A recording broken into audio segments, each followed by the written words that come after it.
In today's video, I'm going to teach you how to use the areas function in Excel. To get started, open Microsoft Excel and go into any worksheet where you want to test the function. This is a simple but very useful function, especially if you work with formulas that refer to more than one range at a time. The areas function tells you how many separate ranges, or areas, are included inside a reference. In other words, instead of counting cells, rows, or columns, this function counts distinct blocks of referenced cells. That makes it helpful when you're reviewing complex formulas or checking whether a reference contains one continuous range or several separate ones. The syntax is very straightforward. You type equals, then areas, followed by a reference inside parentheses. So the structure is equals areas, open parenthesis, reference, close parenthesis. The reference can be a single range, or it can include multiple ranges separated by commas. Now let's look at a simple example with one continuous range.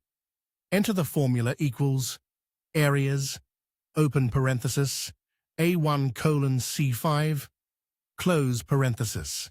When you press enter, Excel returns 1. That result means the reference contains just one area.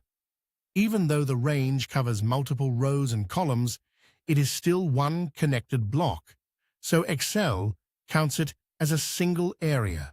This is an important point to remember. Areas does not count how many cells are in the reference. It only checks how many separate sections exist within that reference. Next, let's look at an example with multiple ranges. Enter the formula equals areas, open parenthesis, A1:A5, comma, B1:B5, comma, C1:C5, close parenthesis, close parenthesis. After pressing enter, the result is 3. That's because the formula contains 3 separate ranges, one in column A, one in column B, and one in column C. So if your reference is split into multiple distinct parts, the areas function gives you the total number of those parts. This can be especially useful when you're auditing formulas and want to quickly confirm whether a reference has been built with one range or several.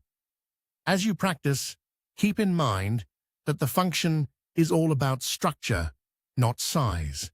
A large continuous block still returns 1, while separate references return a higher number based on how many individual areas are included. That's how to use the areas function in Excel. Once you understand what it counts, it becomes a quick and reliable way to inspect range references in your worksheets.